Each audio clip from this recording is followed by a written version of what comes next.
আমরা ইলাস্ট্রেটরে বিভিন্ন command apply করে এই প্রজেক্টটি তৈরি করেছি। একটি ফুলের প্রজেক্ট, দেখুন একটি ফুল তৈরি করেছি আমরা, ইন্টারঅ্যাক্টিভ ফুল। তো এই ফুলটি তৈরি করার জন্য আমরা পর্যায়ক্রমে যে কাজগুলো করব তা হচ্ছে আমরা একটি পলিগন টুল সিলেক্ট করব এবং পলিগন টুলটি আমরা ঠিক এভাবে একটি পলিগন ক্রিয়েট করব এবং আমরা সিলেকশন টুল দিয়ে এটিকে এর কালারটিকে চেঞ্জ করব। আমরা এখান থেকে কালার প্যালেট থেকে সম্পূর্ণ গাঢ় সবুজ রঙের কালারটি এখানে দিয়ে দিলাম।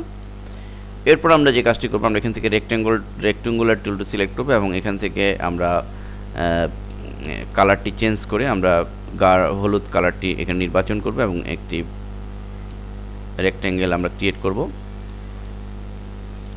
এরপর আমাদের যে কাজটি করতে হবে, একটি আমরা ইলিপস টুলের সাহায্যে একটি সার্কেল ক্রিয়েট করব এবং এই সার্কেলের কালার আমরা চেঞ্জ করে গাঢ় টকটকে লাল আমরা নির্বাচন করে দেব, ঠিক এভাবে।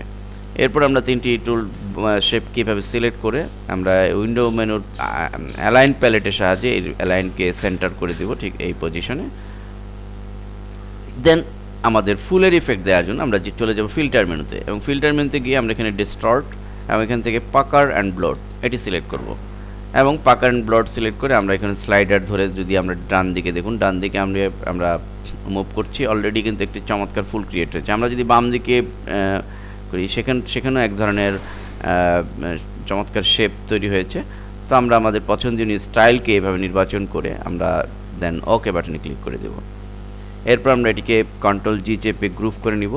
এরপর আমরা এটিকে একটি ড্রপ শ্যাডো ইফেক্ট দেওয়ার জন্য ফিল্টার মেনুতে গিয়ে স্টাইলাইজ দেন ড্রপ শ্যাডো, এখানে আমরা জাস্ট সোজা ওকে বাটনে ক্লিক করে দিব।